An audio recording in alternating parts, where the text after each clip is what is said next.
Fox News chief D.C. correspondent joining us now, as he does most Wednesday afternoons at about this same time on most of this same station. Mike, good afternoon. How are you, sir? John, doing great. Thanks for having me, brother. Well, thanks for making time for us. I know you're busy. I mentioned to my listeners that, Kevin McCarthy has a tough job. Some would say untenable. Yep. And you have the Freedom Caucus, you have Marjorie Taylor Greene and Boebert and others over there. Yeah. But now, House Republican, the calls to impeach Biden or open up the inquiry, whatever that means, of Biden, they're very loud and relentless. But there's 18 other members of the GOP, House Republicans, who are vulnerable because they won re-election or election, but Biden also won in their district. Yep. They don't want any part of this because it doesn't help them at all. If they coalesce, they can wield almost as much influence as Marjorie Taylor Greene, can't they? Exactly.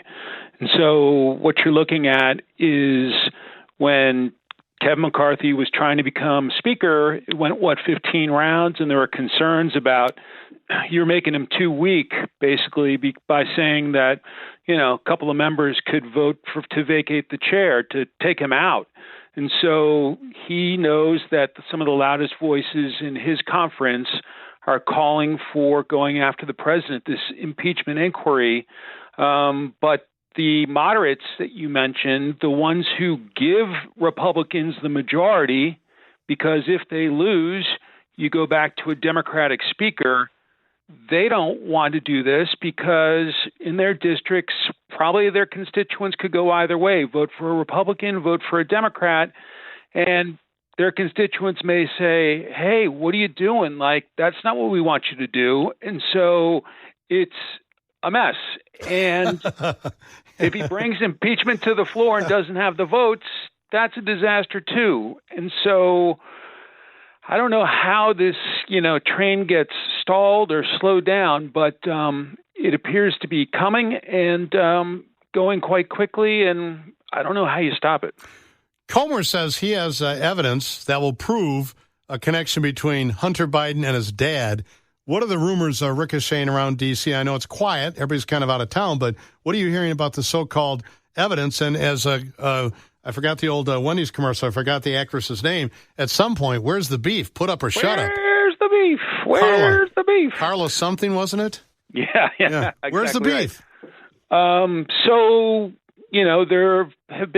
the Devin Archer testimony, the former Hunter Biden business associate who said that Joe Biden got on 20 or so phone calls with Hunter Biden business associates over about a 10-year period. He suggested that it was just Hunter giving the illusion that he had access to his father. But, there's some of that. There are bank records, we are told by Congressman James Comer, that suggest through shell companies that money ultimately ended up in the private bank accounts of various Biden family members. But you are correct that there are a lot of people in this town that would prefer less talking and more presentation of hard facts that everyone would agree to, or close to everyone would agree to, rather than a lot of hyperbole on our network and elsewhere selling stuff that may or may not come to fruition. And so, I think there's some folks who say less talking, more facts, and bring it to us when you got the full goods on him. Otherwise, you're selling us a bill of goods. Let's talk internationally for a moment, maybe an underreported but very important story. Sure. Is Ukrainian fatigue setting in D.C. with not only the Pentagon people, the intelligence people, the people at Foggy Bottom, but with the lawmakers? What are they saying? Is support for Ukraine wavering in D.C.? There is at least some Ukraine fatigue, in part because I think a lot of the president's critics feel like he's not driving it. He's kind of in autopilot, it feels like. He's not saying, here's how the Ukrainians win, here's the path to victory, here's what we can do to help them win. He's kind of just there and occasionally asking for more money to send the Ukrainians, and then the Ukrainians are blowing stuff up left and right, constantly using the stuff that we send them basically as quickly as we send it to them. And I think there are some folks who worry about, God forbid Taiwan become an issue. Our manufacturing base is not what it once was, say, in the Second World War. And so if we need to crank up delivery of weapon systems in a hurry, and we're giving everything we got to the Ukrainians, like, we're kind of vulnerable. And so I think there are some folks who say, look, the Ukrainians are on the right side of this.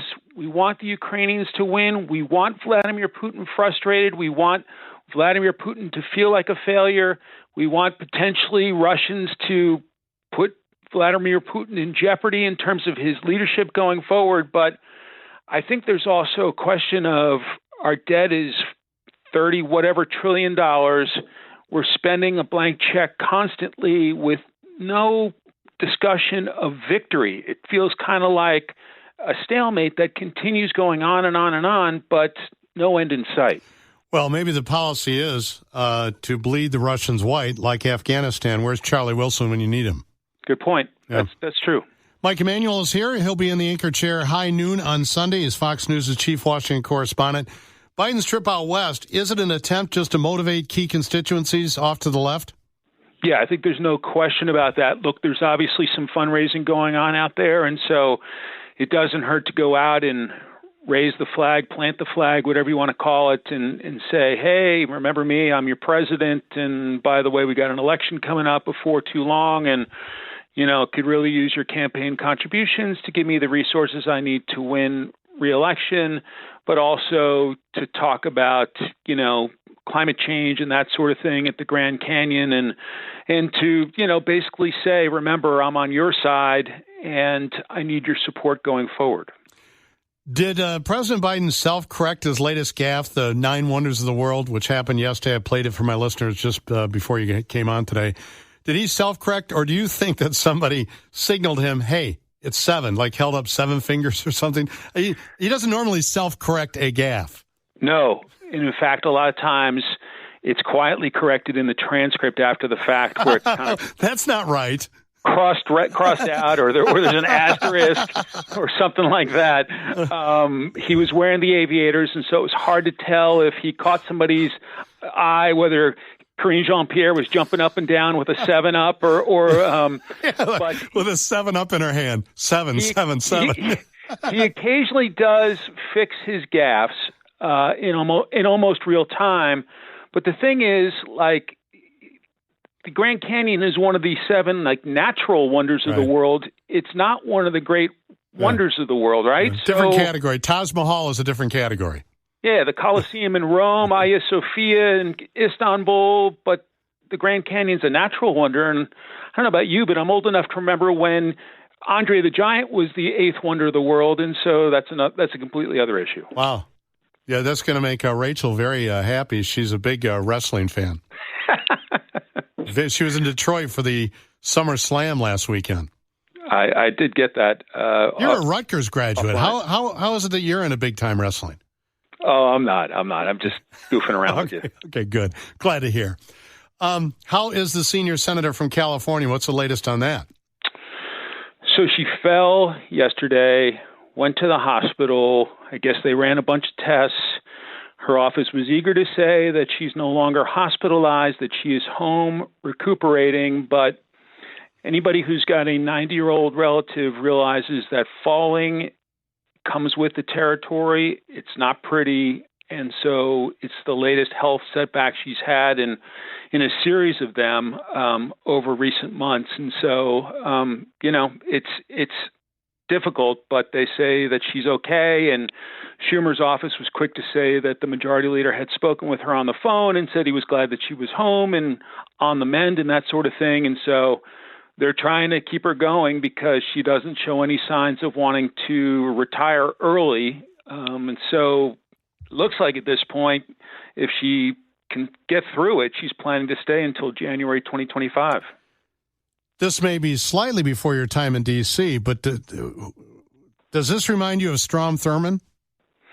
Yeah, there have been several senators in recent years, over the past couple of decades, who feel like they're hanging on for as long as they take their last breath. And I don't mean to sound callous in saying that, but like at some point, I think we all know when we've lost our fastball, and I would hope somebody close to you would say, hey, John, time to hang it up, or hey, Mike, time to go. You're not looking the way you have or sounded the way you have for 40, 50 years. And it's, let people remember you at your high point, not your low point. But these senators seem to want to hang on until the last moment.